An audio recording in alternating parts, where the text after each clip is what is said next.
We're jamming to our intro. Welcome back to the 78th episode of Unstabled. I am your co-host, Jeff Steckel, aka Big Stack, and with me, as always, is Justin. You can find him here, sometimes on this AFC South show, and over at Kingmaker Sports for all your Sunday morning football fantasy needs. How are you doing today, man? Oh, man, pretty good. It's a fantasy playoff season, so things are it's crunch time. But more importantly, I'm just excited to talk some Colts news. Stuff's getting crazy. Are we? No, I'm kidding. Yeah, there's a lot to dissect, a lot to talk about. But first, get out some little bit of housekeeping. We did hit 90 subscribers, so we are crawling to 100. Almost there. And we are doing a giveaway at 100. It'll be a jersey giveaway. But you have to you have to subscribe to us in order to be eligible for that, to be in that pool for the drawing. So make sure you like and subscribe and share while you're at it. Do us a favor. Help us get to 100. Sure, yeah. So we are doing that giveaway.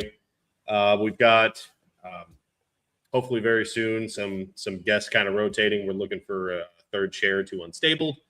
So on top of trying to get to that 100 subscribers, that giveaway, be on the lookout for a couple new faces here and there. But yeah, while you're at it, head over to this AFC South show. It's kind of our flagship show where it all started. There's, I don't know how many Jaguar fans we're going to have, but there's Third and Teal, Titans takeaways. I don't think there's any Titans fan. Or no, it's Titans Table for Two. Sorry. That Real Texas Team podcast. So help them out. Give them a like, share, subscribe, talk some smack on our behalf. We'd appreciate it. And if you're here to talk some shit, you're not a Colts fan, that's fine too.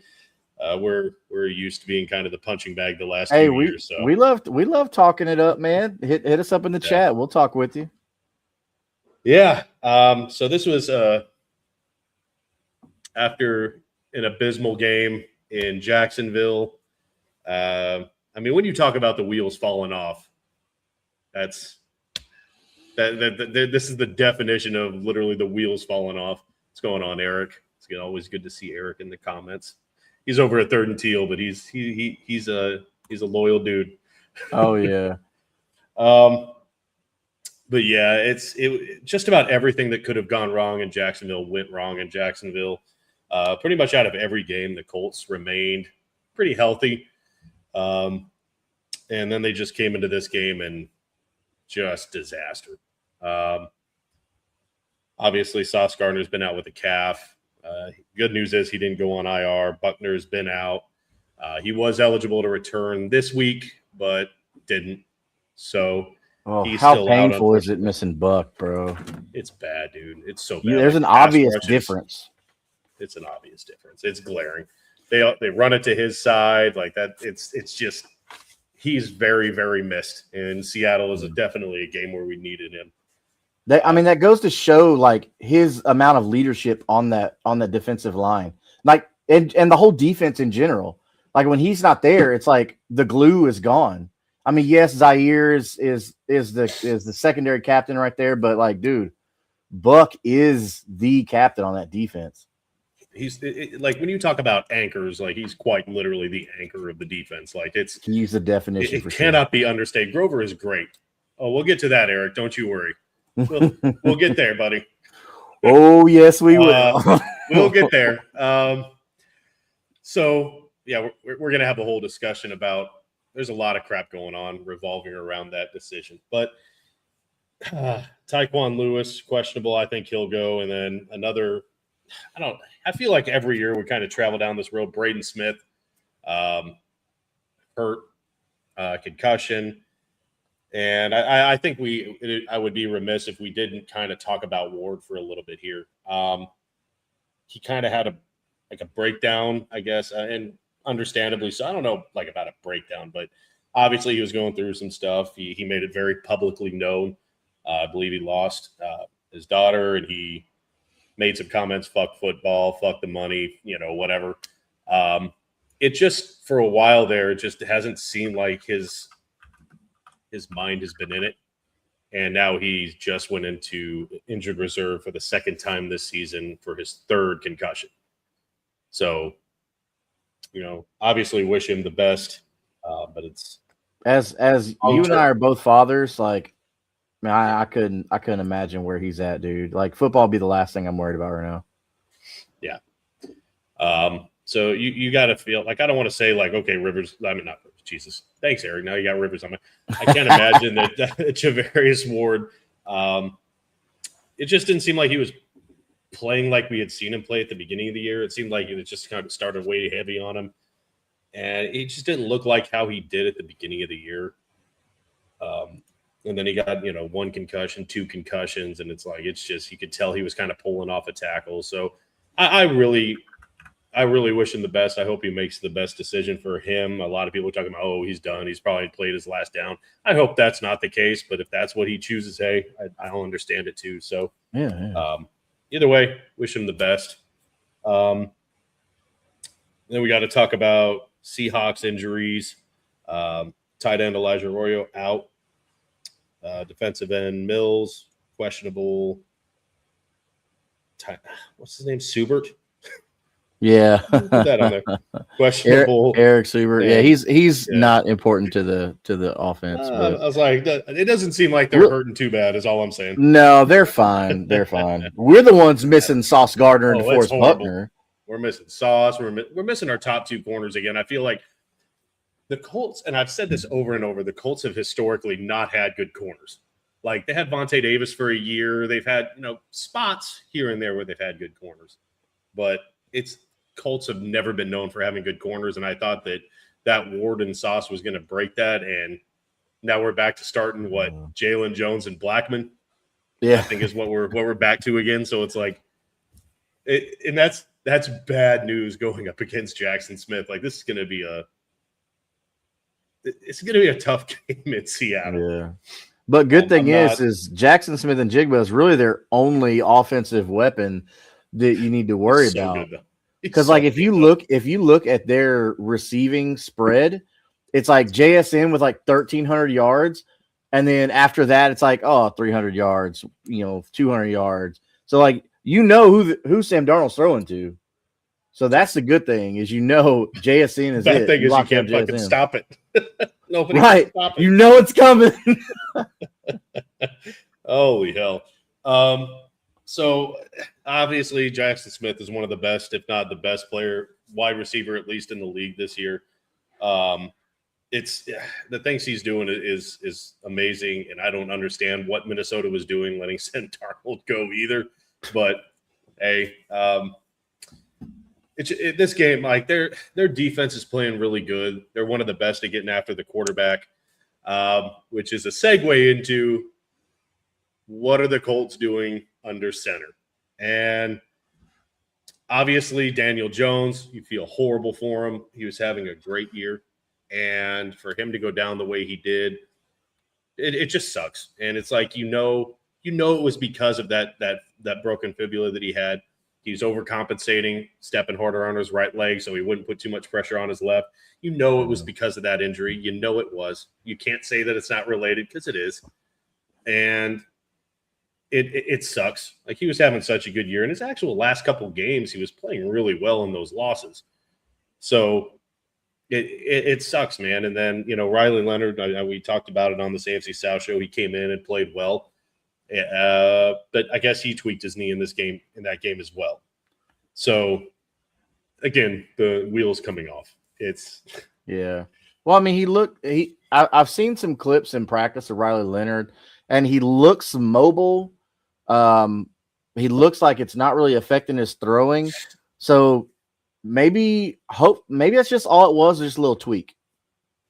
I mean, I voiced my opinion at the beginning of the season about Riley Leonard. I was very excited we got Riley Leonard. I'm not saying he's the next coming of the next great Colts quarterback, but Pep they're wearing them on the outside remembers. Now. Yeah, exactly. They're still wearing the leather helmets. Yeah. But he's like, man, this shit takes me back. Yeah. Back to his first kid. But no, I mean, Riley looked good. Filling in for Daniel Jones, had 145 yards. 18 completions on 31 attempts. But Mhm. dude, I mean, he didn't look bad in practice. He's looking mobile. I'm hoping this Phillip Rivers thing is just not to get ahead of ourselves, but I'm hoping this Phillip Rivers thing is just a insurance policy. But Riley Leonard looked good. The knee, I'm not really worried about the knee because he's not even on the injury report at all. No, he's not. So that's good news if you're thinking Riley Leonard is going to be our starter against Seattle. That's what we need to talk about. I don't think he is. I really don't. And I'm not saying that because, like, oh my God, I want to see Phillip Rivers. And I'm like, I do. Like, I kind of do want to see this. Like, it could either be an amazing show where he like brings his team together and they somehow get a win in Seattle and but it's most likely just going to be a fucking disaster. But I don't think that you come out of a 5-year retirement. I don't think you do that to come back and back up for the Indianapolis Colts. I don't think that that's something that you do. And he's been getting like the first team work. If you're going into this game and you're starting Riley Leonard, if his knee can go, I'm just saying you don't put Phillip Rivers in the first team reps. Not saying that Riley Leonard didn't take any first team. I'm saying that Phillip Rivers took the bulk of it. Yeah. They're gearing up for Phillip Rivers to start on Sunday. Oh yeah. And if nothing else, this will be one of the most watched games of the weekend just for this. Like it could be a complete you have a grandpa playing quarterback in the NFL. They're watching this game just for the headlines alone. Yes. But you know what? A lot of people are talking about game shape. Is he game ready? Is he this? Is he that? And it's like, bro, Phillip Rivers did this for 20 years. And again, him going to the active roster ruins his Hall of Fame eligibility. So you don't also put that on the back burner if you're not coming back to start. So anyway, he knows what it means to be in game shape. He knows what you have to do, and he knows what you. So if he didn't feel that he was in any kind of game shape, I highly doubt he'd accept that phone call and be like, "Yeah, I want to start in Seattle against one of the top defenses and getting to the quarterback." I think he knows what it takes to be out there on that football field. So we're going back here. So he's playing a very game Seattle defense too, man. Seattle's ranked 7th, top 7 against quarterbacks and receivers, like against the pass. So this is not great at all to bring in somebody who's just basically been just throwing scout team to his high school football team all fall, and now you're playing the 7th ranked pass defense in the NFL. Okay, but you come into this game but you got to think about it from like a Phillip Rivers mentality. Would he put himself in that position if he was not in any kind of shape to do that? No, not I at don't all. think so. Not at all. And if you could look on hey, I'm trying to be a half glass full kind of guy. Yeah. He's 5 years rested, baby. Like he's had 5 years. He's well rested. Healing. He still has that stupid sidearm motion though. I don't understand how he played so long. Yeah, it's like I don't understand his throwing motion, but it worked. I don't get it. But the options out there though. Did you see who they called? I mean, they called Sam Ehlinger, who's right now at the practice squad of the Broncos. So imagine that. Imagine that. So he must really believe that he can get a ring to stay with the Broncos. He's like, oh, I like where I'm at. Bro, we're offering you a starting job. What are you talking about? And then have you seen, though, these Broncos wins? Have you seen them? If you want to talk about phonies, I'm just saying. Yeah. And then they reached out to Ryan Tannehill, and Ryan Tannehill declined. Apparently they called Andrew Luck. I don't know if he picked up the phone or not, but I don't know why Andrew Luck looks skinny, dude. He looks like the size of Jaden Daniels. You talk about game shape. Yeah. He's not fat. He's the opposite of that spectrum. That dude there. Is nowhere near it. He looks lanky. Oh yeah. He's enjoying it. He's eating a lot of salads these days. Break in half from attack. Yeah. Yeah. Oh yeah. So they reached out to people, but They didn't reach out to the right people. Who's the right people? People who are starting caliber. Like honestly, like if they're starting college, they're already starting. I don't know. Like, dude. I'm sorry, there are people on they should have called Colin Kaepernick. Oh, well, I mean, stop, bro. Stop it. Stop it. Oh. Stop it. I'm not saying call Kaepernick. I'm Actually, saying, dude, Cam Newton was kind of upset. He quoted and said it was a slap in the face. Like, no, let's put up a stat of 2020 Phillip Rivers in your last season in the NFL. That's why the fuck they called Rivers and not you. I'm just saying. I mean, I would at least give the mobility factor. I would give the mobility factor an edge to Cam Newton, though. I think they went with familiarity with the system. He's a lot more like Rivers knows Steichen's system. He played with Indianapolis. He knows the team. He's 14 of the players are still there from when he played. Yeah. So and he knows Steichen really well. So yeah, I mean, and you're right. To add to that, like, so knowing Steichen, right? Not just knowing Steichen, but knowing Steichen's system, knowing his tendencies, knowing his verbiage. He was his his quarterback's coach in San Diego back when the Chargers were in San Diego. And when Steichen came back for a second stint with the Chargers as their offensive coordinator. So there is a familiarity there. So that part right there actually does make me feel good that there is that familiarity between the two. Yeah. But yeah. I firmly believe Sunday it will be Phillip Rivers starting, and I'm just gonna sit back and enjoy the show. Mm-hmm. I'm not at all gonna sit here and say the Colts are gonna pick up a win. Like I don't think they are. If I'm being completely transparent, whether it's Riley Leonard, Phillip Rivers, I don't think it matters. But if they win, hey, that'll be great. It's much needed. Right now, they're on the outside looking into the playoffs, which, 5 weeks ago, that was an insane statement to be saying because they were staring at being one of the top teams in the AFC at that point. So, well, I don't think it's a player's fault, though. I think it's the play calling. Getting too fancy, trying to pass the ball with a quarterback that wasn't the recipe for success the first quarter or first, third of the season. Like, come on, dude. You ran the ball and you won games. You stopped running the ball and you lost games. So doesn't take a genius to figure that out. Woo! So and this goes all the way back, like the bad. I mean, there's a long history of Steichen bad play calling, bad game management, bad decisions, so on and so forth. Jonathan Taylor not running in a fourth quarter, like. This goes back years. But if you look at this season and you start at the Chiefs game and you saw how that second half was going. And I remember, I don't know if I texted you or when I noticed that when they went out for the coin toss for overtime against Kansas City, there was Mahomes and Zaire Franklin. And Zaire, they won the toss and Franklin went receive. And it seemed like he just completely disrespected Mahomes and walked away from it. Like Mahomes was going to shake his hand, Zaire just walked away. And I don't think that's what it was. I think this was Franklin knew that it was stupid to receive that ball at overtime. Coach's decision.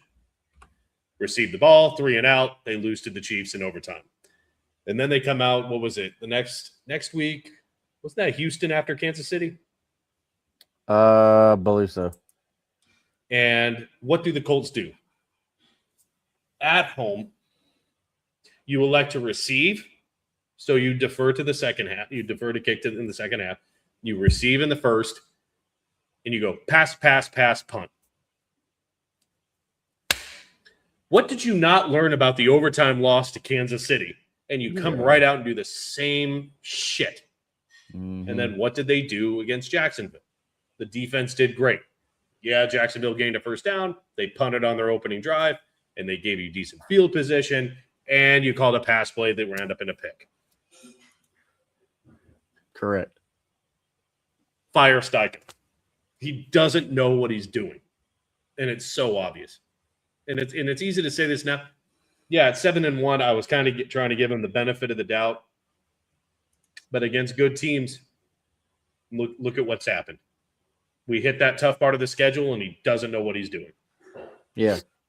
Like, there's nothing wrong with running the ball. Even when you're down, if you have a running back as dynamic as Jonathan Taylor, you still run the ball.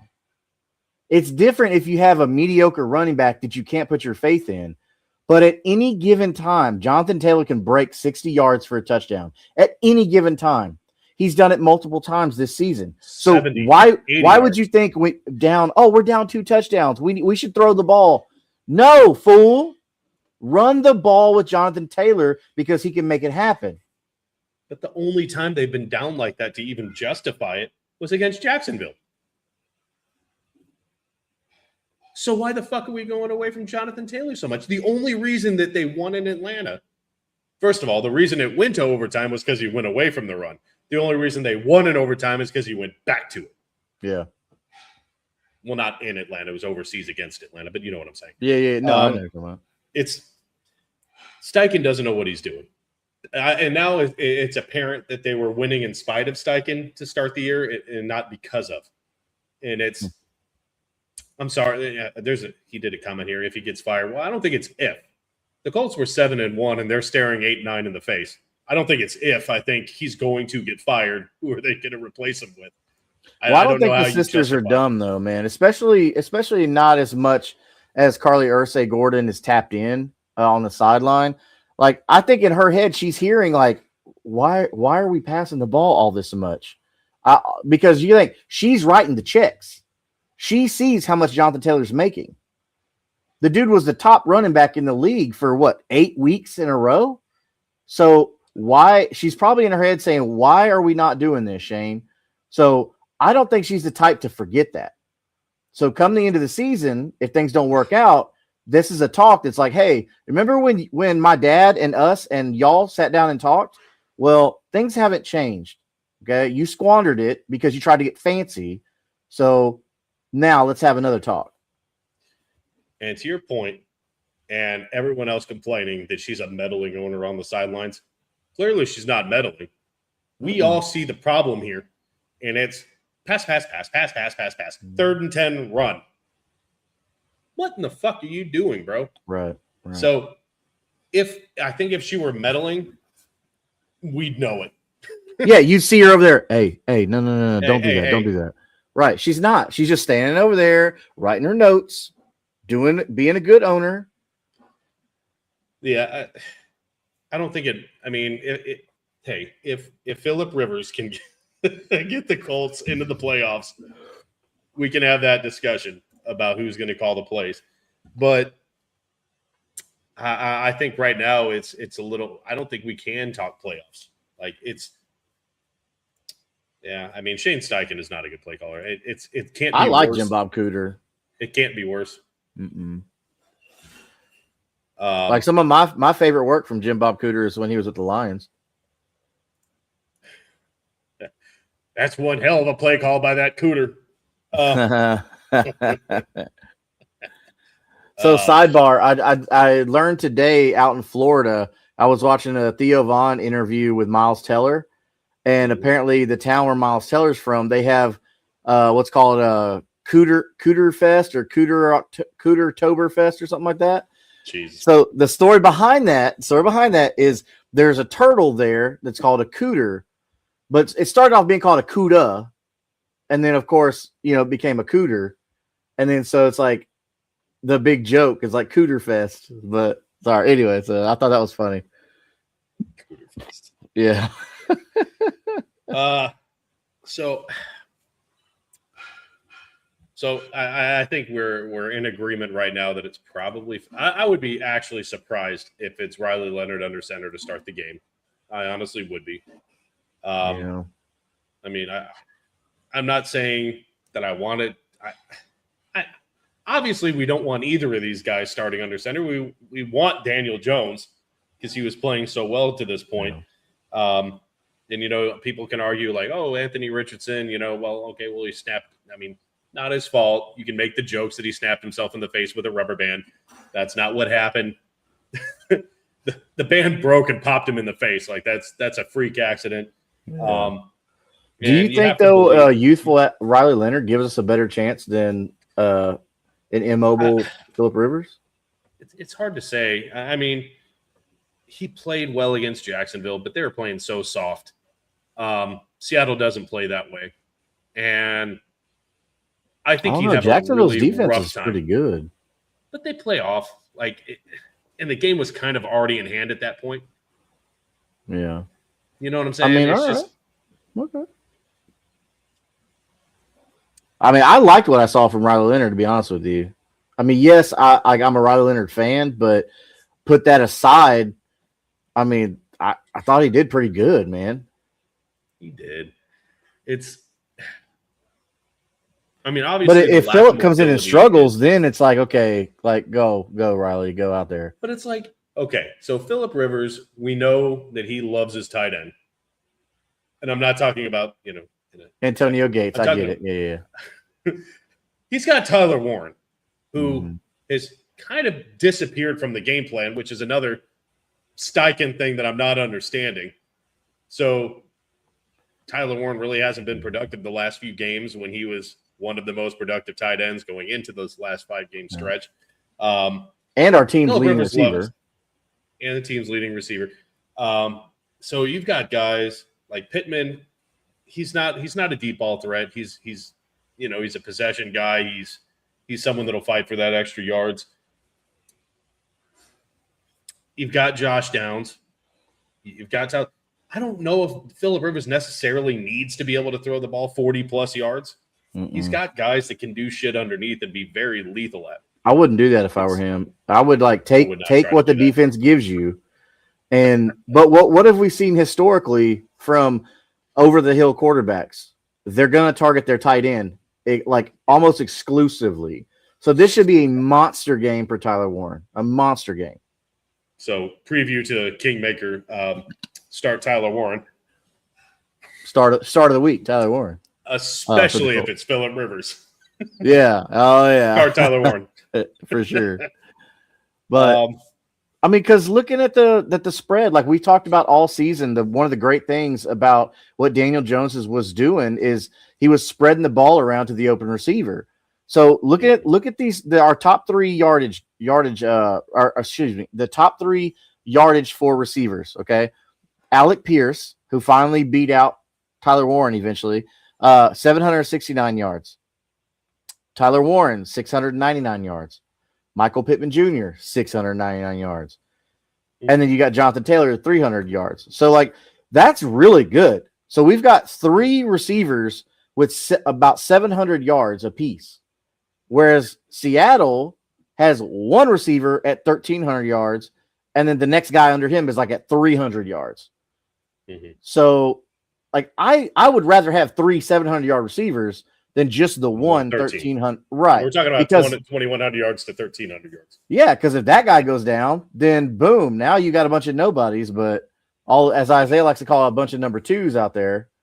That's fine. Hey, this is some money ball shit right here. We want this production instead of this one guy that does all this shit. Look at what it's doing to Minnesota. I mean, Justin Jefferson's one of the best receivers in the league. What good is it doing Minnesota right now? Well, other than the fact that they got rid of Darnold. It's stupid. I don't know what they were seeing in JJ McCarthy, but holy hell. Maybe he'll be better next year. Who knows? Yeah. But it ain't looking well, my point was to Rivers, like taking what the defense gives you and use these guys, because clearly they can be used in that capacity. Clearly. And honestly, I don't know the guys. You weren't here when I said it, but when they drafted Alec Pierce, I said he's got the size and the speed to be like a true number 1 wide receiver. Obviously, that first year he was here with Matt Ryan was train wreck all around. Alec Pierce was kind of inconsistent when the ball did get there. It was a brutal season. Yeah, he really came on strong last year, and obviously he's continued that this year. He's catching just about everything that's thrown at him. He's a big play guy still, and he's making huge catches. while there's good coverage, like he's making contested catches. He's playing like a 1. I'm just throwing it out there. He's played himself into an extension. Yeah, he's getting extended, especially with them shipping out Adonai Mitchell. Yeah, Pierce is coming back for sure. Dude, like they better get the deal done like before the season's over. Yeah, and then these fickle ass Colts fans saw Adonai Mitchell finally do something with the Jets. Like we got like eight catches, 100 yards, and a touchdown. I'm like, bro, that's because he's the number 1 guy in New York right now. Like who else do they have to throw the ball to? Yeah. Of course he's going to get up stats. It's on a shitty team and he's the only option. Like, what are you talking about and here? John Mechie looks good too. So you don't hear Texans fans out there like, oh, well, see, John Mechie was good the whole time. No, dude. It's just necessity. Jeez. Blind squirrel eventually finds a nut. At the end of the day, it's still the Jets, people. Calm down. It's still the Jets, bro. So, I mean, I know we've already talked about. Well, before we go into keys to win for this game. Next coach, offensive guy, defensive guy, or just a culture guy. I'm honestly tired of the culture guy. I'm tired of the friend. We've been through Pagano. We've been through Reich. We're tired of it. And it's we don't need a culture guy. The franchise isn't in disarray. Like we just lost our owner. Rest in peace to Big Jim. But our culture's fine. Like our culture's always been great, actually. Yeah. So I actually really love the hire of D'Amico Ryans in Houston. When we're going through that coaching search, I was really high up on D'Amico Ryans. It's obvious why he went to Houston. Those ties there, of course, he was going to go to Houston. But I love D'Amico Ryans. I mean, we've gone through that offensive mind. We've gone through defensive mind. It's just there has to be the guy who has done this before, understands. So that's why you said Robert Saleh, and I'd agree with it because that it was not his fault, dude. That Jets defense was playing great. It was the Jets. We always say that it's the Jets. They forced this like wasn't that the Aaron Rodgers year, and they brought in his face from Denver who was terrible. They brought in his boy from Green Bay, Nathaniel Hackett. Yeah, that's what. But wasn't he in Denver, and then Nathaniel Hackett went to the Jets? I thought Denver was his prior stop to there. Maybe you might be right. Either way, you might be right on that. But yeah, they brought this guy in. Shit, didn't work. And then they can Saleh, and I'm like, dude, but I'm a defensive coach, and our defense is playing. That's why I love the fact that he went to Pittsburgh with Mike Tomlin because Mike Tomlin don't play that. That's his team. Yeah. So because Aaron Rodgers ain't MVP Aaron Rodgers no more, so it's not like you got to kiss his butt. The Jets thought he was going to be MVP Aaron Rodgers. No. Didn't work out. No. So give me all Robert Saleh, bro.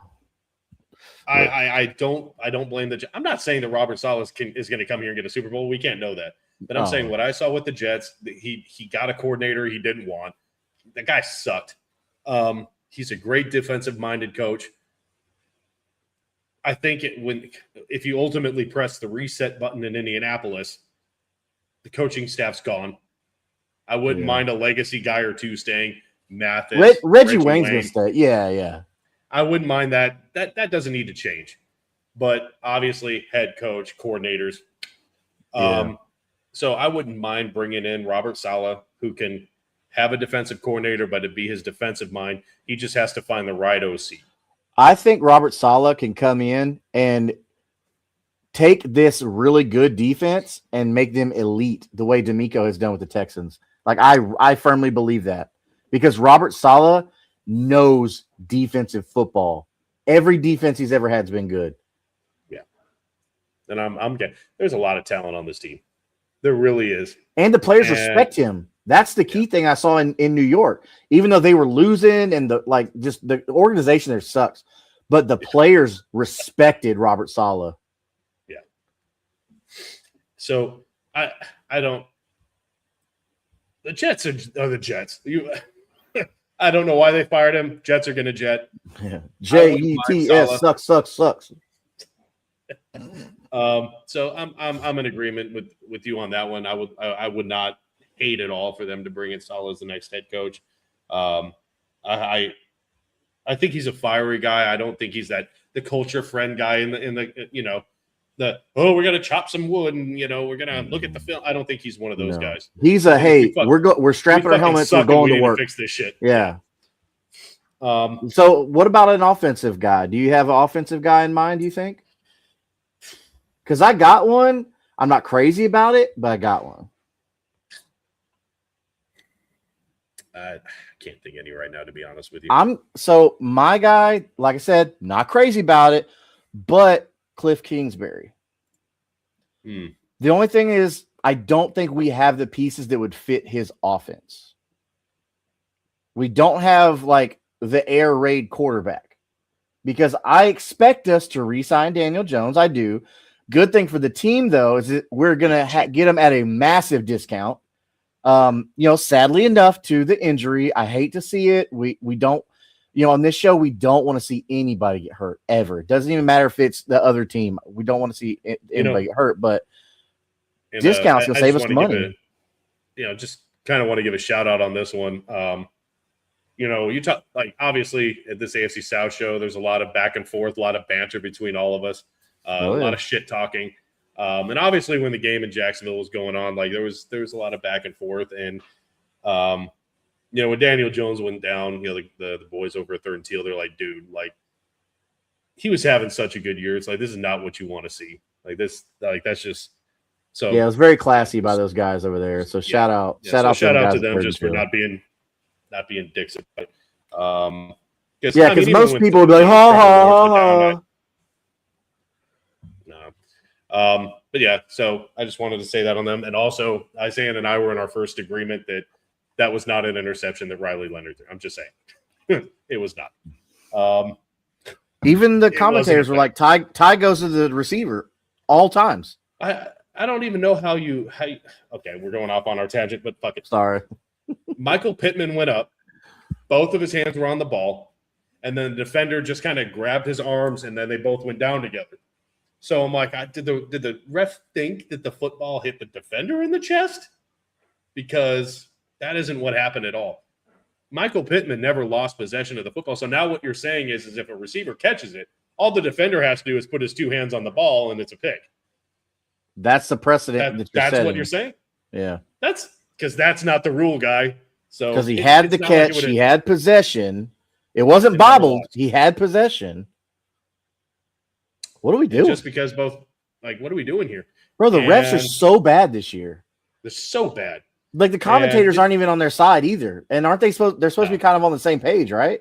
They're supposed to be neutral, like, oh, okay, that was the call, and just kind of move past it. Like really the Texans field goal kick, they're like, oh, he missed that. Wait, they're saying he made it? Like they were shocked. Like, I didn't think that was inside the pole. All right. It's not a reviewable play. Moving forward. Yeah, the officiating's been horrible this year. The pass interference on Kenny Moore. Where did he even touch the receiver? Like J.J. Watt, he's a legacy Texans guy, and he was even like, yeah, that's not pass interference. Yeah. And that was definitely delay of game.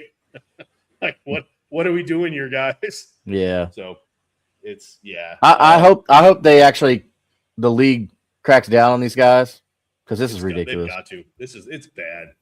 And I'm not saying that interception against Jacksonville changes that outcome at all. It didn't. It's just, and what if it was a close game?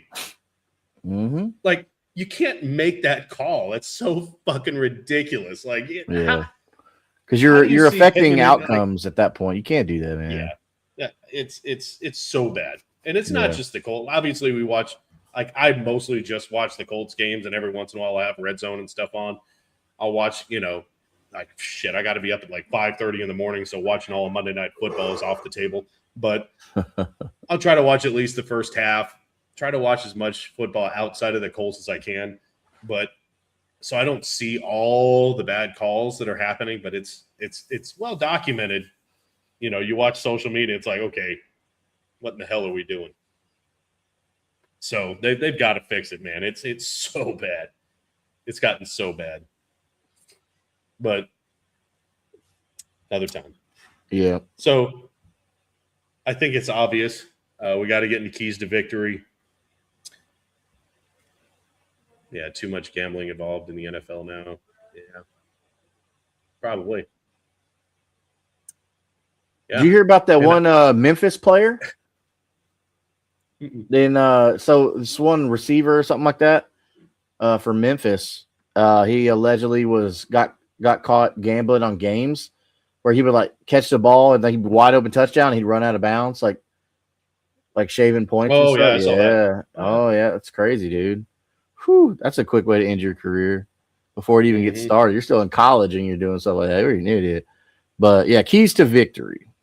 So hold on. On this note, in that game, I needed 17 total yards for Jonathan Taylor, rushing or receiving. Throws that pick, Jonathan Taylor never sets on the field again. I just needed 17 yards. I needed 17 yards for like $120 payout.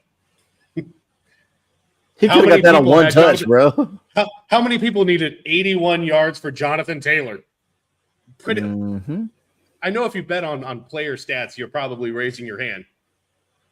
Of course he didn't get it. There was that one game, I don't know how many of you guys out there like do prize picks and stuff like that, but I put in my parlay. It was the Steelers and the Bengals.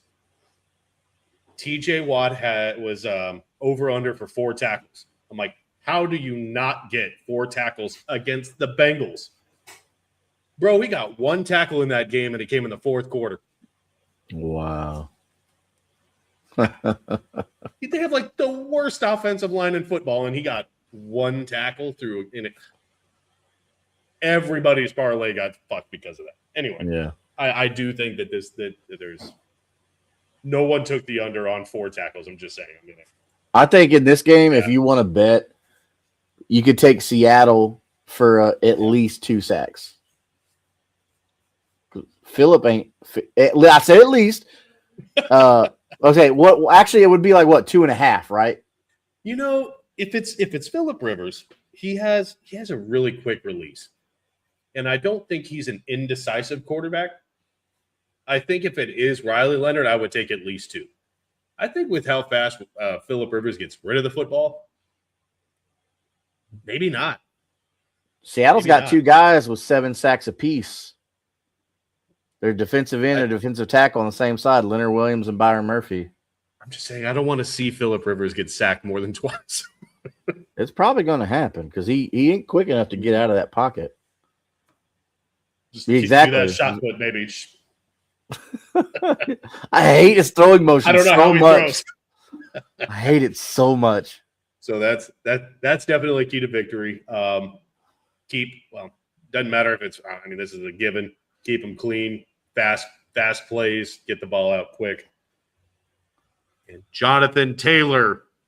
Oh, this is a run. They're going to have to run the ball because if you're going to start Phillip Rivers, you don't have that athleticism that Daniel Jones brought to the table.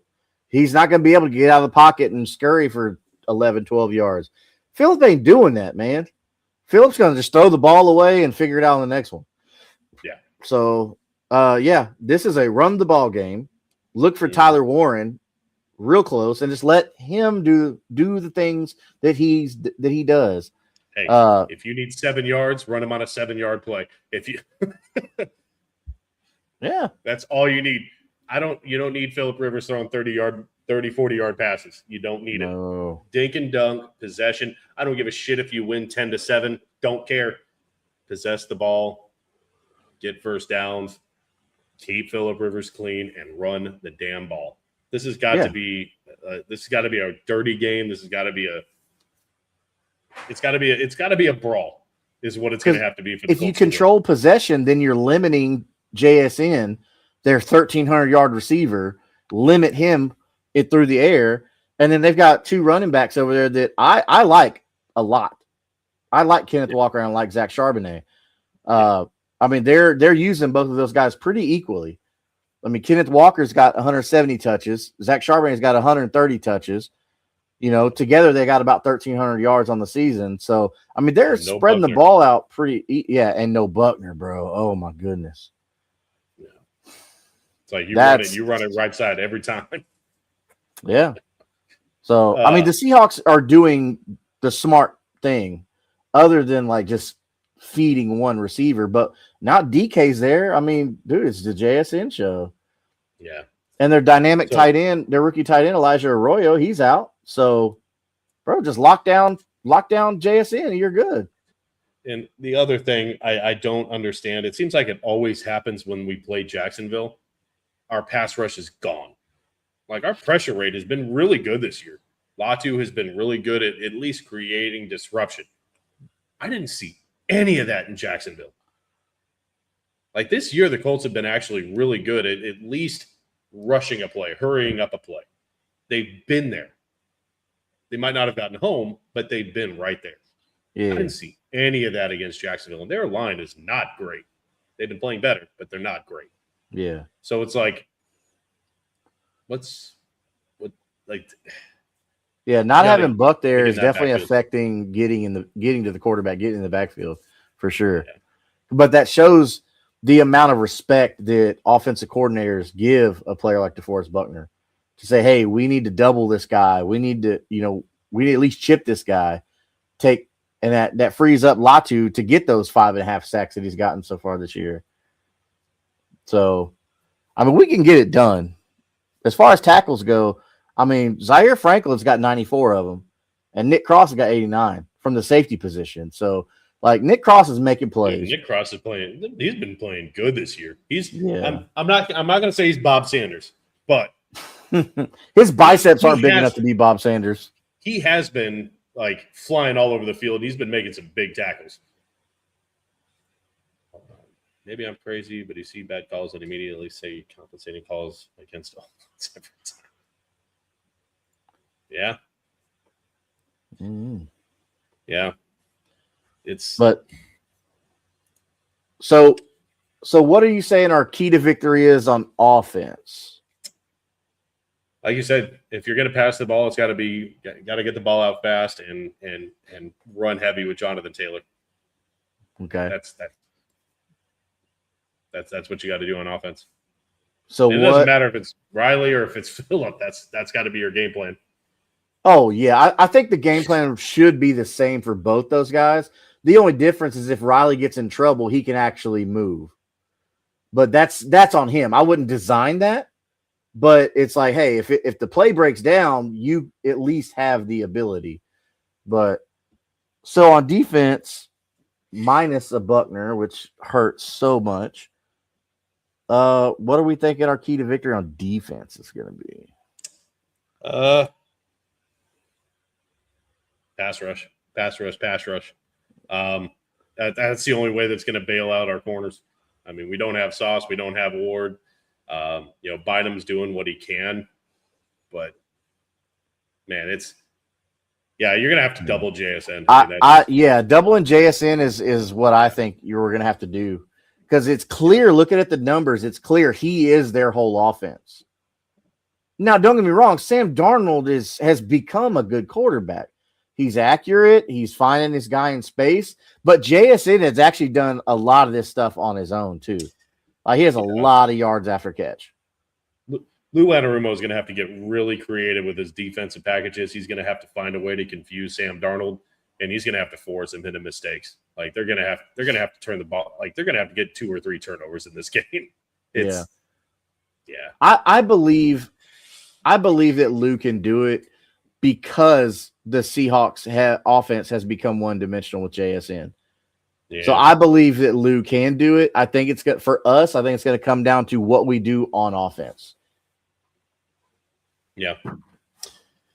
Yeah. Like I don't anticipate this being it could turn into a high scoring game.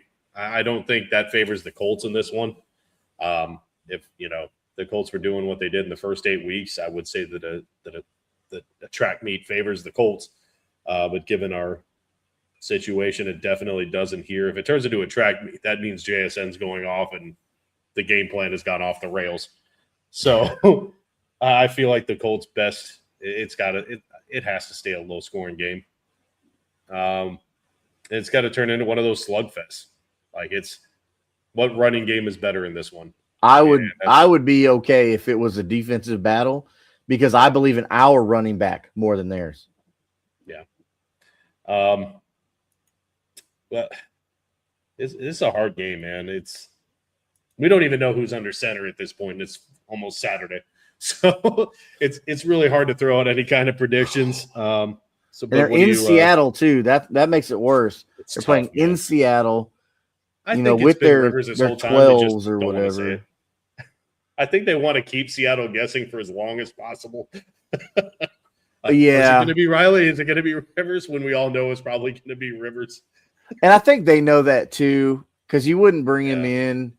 Like I kind of want Riley Leonard to get the start because I feel like he can offer more, especially with his legs or his mobility. I won't say his legs like he's some like stud running quarterback or nothing, but it would be a nice swerve. Like everybody is thinking it's probably going to be Rivers on Sunday. Just be like, yeah, it's Riley Leonard. All right. And then just use Phillip as the backup in case Riley Leonard goes out there and sucks it up. Then Phillip can come in and kind of clean up the pieces, look like a hero. Yeah. Either way, you got a prediction? So ESPN's got this spread at 46.5. They got Seattle by 3.5. As it sits right now with the uncertainty at quarterback, I do got to give the win to Seattle. I do think Seattle's going to get it because they're in Seattle as well. That's always been a factor with their fan base there. Man. So I am going to go 26-17 in favor of Seattle.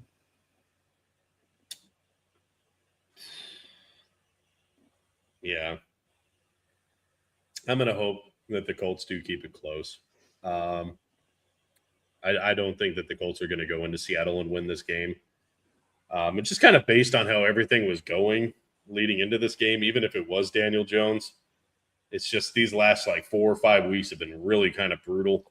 I probably still would have given the nod to Seattle, but I would have said they would have covered that spread of 46.5.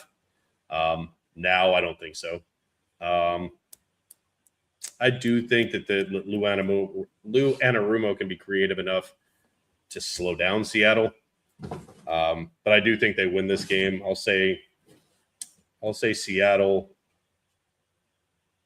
I'm going to say 23-17. I don't want to say it, but yeah. Or Phillip Rivers comes in and balls the fuck out, goes for 500 yards. Imagine the group chat if that happens. God, that'd be amazing. Dude, could you imagine if he comes up and puts 300 plus? What the fuck just happened? Yeah. Some high school coach comes in. Some grandpa with a look at Al Bundy.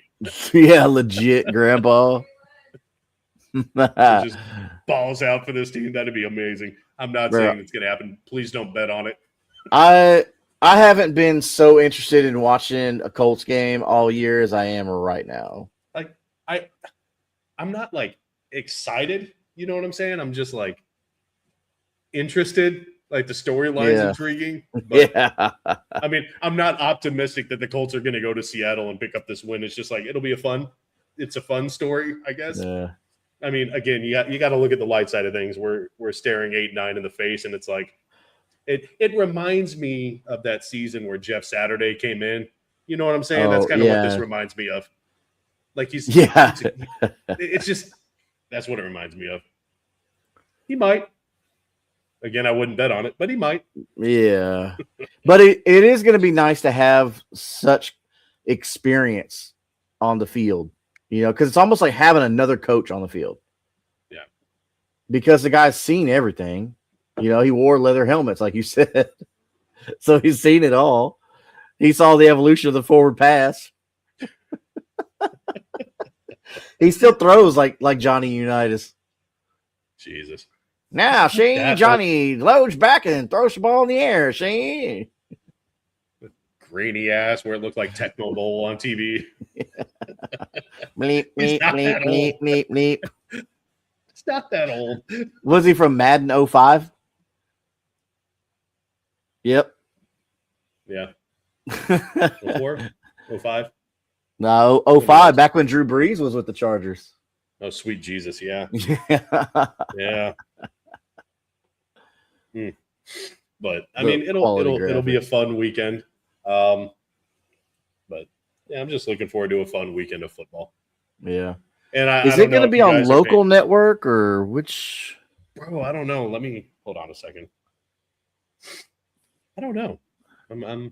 I was curious about that too. I don't know. CBS, obviously, but I never know it You're like not in the gonna- Houston market. flex this game to any prime time, but No. like just the storyline would be intriguing enough to be like, fuck it, we'll put it as one of the two games that's national. Dude, yes. So let me Like I feel like if I'm the network, I want to see how this plays out. Like I want the world to see this. it's a but- 3:00 game, isn't it? It's 3:00. Yeah, so that's good. At least it's gonna be. At least it's gonna be in there's less games to compete with. Because most of the games are all noon games anyway. So, but that's a plus. So 3:30. Oh, and I'm on Saturday. Hold on. Ah, come on. What you got? Come Jeff on. Saturday on the brain, bro. That's why. Yeah. I'm like, why is there no 14th, football on? Okay, here we go. Oh yeah, it'll be on CBS. Yeah, we're getting the Lions at LA and Colts at Seattle. So it is one of the Perfect. games on TV. How the Okay. hell do I even have Sunday ticket? Shoot, that's gonna The be last awesome. like 4 weeks they've been locally shown. But yeah, so Well, it's I'm only just- only other ones because it was the Chiefs. That's the only reason. Because Romo had to geek out on the Chiefs. oh my god, It's like Romo, Yeah. they're not going to hire you, dude. Chill. dude, he and Chris Collinsworth are insufferable Collinsworth will bring up Patrick Mahomes when the Chiefs aren't even playing. for no reason. Oh, that kind of looks like something Mahomes would do. Jesus Christ, Collinsworth, why do you have, like, no matter what, why do you have to bring this dude up? Yeah. Dude, could you imagine a booth with him and Joe Buck? Oh gosh, I would not watch that game. I don't care what it is. I'll watch it, whatever it is, on mute. Exactly, dude. I'll watch it on the Spanish channel. Yeah, I would. I ain't gonna lie. I cannot stand Collinsworth. And then I've never liked Joe Buck. And I hate that they're putting. I hate that they're putting Joe RG3. Buck across other platforms like baseball and hockey and all. I like They're- RG3, but What did you say? What about signing RG3? I like RG3, but I don't know if he's in game shape though. Like he's Rivers. I mean, he's in. Well, okay, yeah, that's fair. That's fair. But no, RG3 is like just straight commentating. I doubt he would even answer the phone for something like that. He hasn't even played even recently, like even before Rivers. So it's fun to talk about, but as far as RG3, nah. probably not. Honestly, I'm kind of embarrassed I even called Andrew Luck. Like, look at how skinny Yet Boy is right now. Nah, dude. I Come hope, on. I hope that's not a true. So up there, like, hey, what do you think we should do at quarterback? Instead of be like, hey, you want to come out of retirement? Yeah. Because we've seen him, and it's like, bro, he needs to gain like 100 pounds. Yeah, that dude's wearing like a medium large shirt right now. Like, Bro, he's like two skinny. seasons away from being back in game shape. Like, he is not staying in football. He's No. in golf shape. Like, this dude is, Yeah, he's got his golf body going. this dude is not playing football. No, not Like, at all. bring him in as GM or some shit. That's great, but to quarterback, Oh. he's a few seasons away from being able to do that. I would love Andrew Luck to come in as GM, because then you've got like a former player as your GM. Come on, man. Mm. But no, as far as RG3, no, I just don't think he would have been worth a phone think call he'd even only answer. because, yeah, I mean he knows he ain't playing again. It's not I don't even. think he'd answer. It's fun to toss around, but nah. Tannehill did make sense though. Like I could have seen Tannehill. Yeah. Eh, Yeah. it's gonna be Anyway. fun. It'll be a fun football weekend. So y'all enjoy. I mean, we are thinking it'll be a Colts loss, but hey, storylines. It should be a fun game either way. So Yeah. y'all enjoy. Hopefully we're wrong, and it'll be a victory Monday when we come back to Unstabled and this AFC South show. So again, like, share, subscribe, hit the notification bell so you don't miss it. Do the same on this AFC South show. Obviously, the flagship, the mother channel of all these sister channels. But yeah, do us the favor, get us to those 100 subscribers. You can see it on the scrolling thing at the bottom.